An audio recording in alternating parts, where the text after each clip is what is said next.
Howdy folks, my name's Christian and welcome to Bullish on Farming. Today is June 20th. Just moving our moms here. I got the wire in my hand, so a little shaky. Off to a new section. Whoop! And my gate just swung closed. That's not good. I created a little bit of a roundabout for the girls, they should be fine. But I had that gate swung to the left, so that it was a nice easy open door for them. But all it takes is one. You get one mom to start a trend and they all follow. Good mamas. So just past that gate there, I got a paddock set up for them. And well, they're hungry this morning. I gave them a 48-hour section, so pretty much just double what I give them each day. And it was back there in the wooded area. You see, if you're not using daily paddocks and they have access to this whole field, the cattle, they don't want to hang out back there. It's a little bit more swampy, a little bit more damp. And so you got the marsh grasses and those grasses that grow in that swampier weather back there. And the cattle like firm, dry ground. They like sure footing. And but they'll eat the grasses back there. So I kept them back there, didn't allow them to be picky, put a bit of pressure on them to eat it. And now before we graze this, we're just gonna finish that field and loop back so I can graze them right back to the barn there. That it flows nicely. These girls are probably pretty thirsty. It's a hot day. So I see some of them are going to the water. And I don't really have my restriction wire up yet. So for those of you who run cattle know, if you let those cows get that tub right down, they'll start bullying it. Hey, let's go. So what I actually usually do and have yet to set up is a restriction wire, and it's all it is a poly braid. You can use a reel or a piece of poly braid and set it up so the wire comes about halfway on the tub, and so that the cattle just very gently stick their noses in. And but you don't want the wire too close that they're going to zap themselves, but because they're wire trained and wire conscious, you want them to know the wire's there so that they just are very gentle and are able to just really drink from the top half of the tub.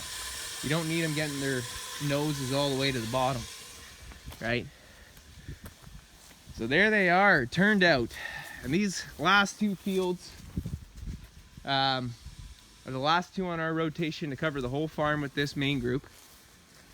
And you know, a lot of it's gone to head, but that's okay. I've tightened up the paddocks a bit, and we're looking for more of that trampling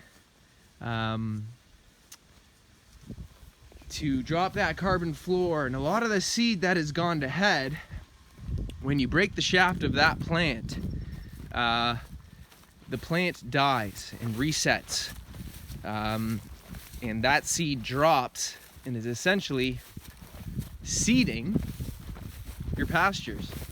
So we're integrating, you know, with certain practices, you can integrate your seeding program with your grazing program. And that's what holistic management's all about. So take a look at this.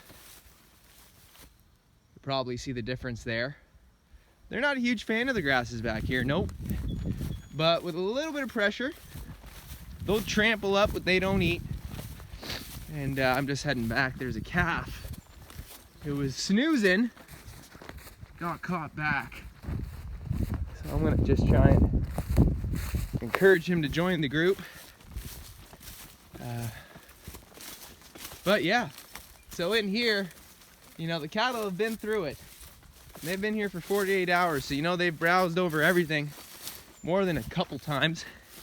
Let's go. Ha. And well, at the back section of this field, we have a pond that's skirted with rocks. And so instead of setting up the stock tub, I just gave him access to the pond. It's a game changer when you have your pond skirted with rocks. It significantly reduces the impact that the cattle have on the edge of the pond. Over time, they'll beat it up you'll lose your defined edge. There'll be a bunch of erosion that occurs. And on those really hot days, your cattle might want to bathe in the pond. So having a restriction wire, kind of like how I explained with the stock tub, that's it. Go on, bud. That would be one of our younger calves, not even a month old yet. He had a rough start, got a little sick. So it's one of our skinnier calves. It's growing out slower, but seems to be skipping along and doing just fine. Folks know that some of those calves who have a rougher start, they do have typically more health issues throughout their life. The initial stages of a calf's life are huge with regards to setting it up for success, and how strong its immune system and its ability to bounce back is for the rest of its life. But you just do the best you can, and we never lost a calf, and in the grand scheme of things, it's only been a very small percentage of those that had a rougher start. But yeah, all back here it's trampled. If the cattle had the whole field, they wouldn't be doing this. So they'd be favoring one side. And as you can see, I mean, they've been in here for 48 hours. There's still stuff they haven't grazed. They've chosen not to graze it, but you better believe that they've been eating. A little hungry this morning. I saw their rumens were a little empty. That's because these girls are so damn picky. On daily rotations, they get used to a certain quality of forage. And, well, they'll start training you if you don't stay disciplined and make sure you're managing your pastures on a daily basis. Not just listening for them to, bellow and moan and groan at you. They'll start training you.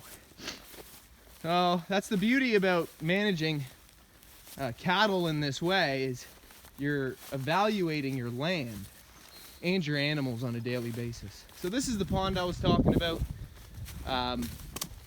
It does have a skirting with some rocks, as you can see. Some areas a bit better than others, but you can see there's a little bit of pulverization going on around the edges. It was Father's Day weekend this weekend, and until I came to this field, it was a last minute call to really give them that water.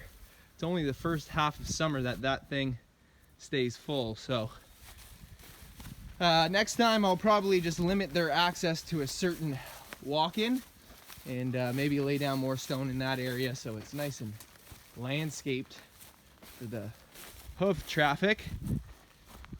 But yeah, so not gonna make this one too long. I say that every video. It just seems like a natural way to still getting used to doing these videos off the cuff and on the fly. But we're having fun, yo. It's all about bringing you to, the farm and observing the magic of animal care and land management. It's just a very general way to put it, which farmers have been doing for centuries, okay? I know that big ag guys get a lot of flack for how they're farming. And I don't really have an opinion on that. I'm enthusiastic about regenerative processes because I'm enthusiastic about aligning with nature's process. It's holistic.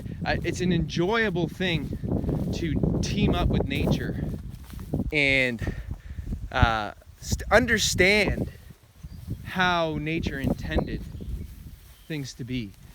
Us as humans, we're part of nature, no doubt. And I'm not saying that the ideas we have should be disqualified. But a mindfulness of farming with the land and with the animals, not just trying to get what you can get out of it and max that process out, which is how mass production has occurred. So this is a nice little window here.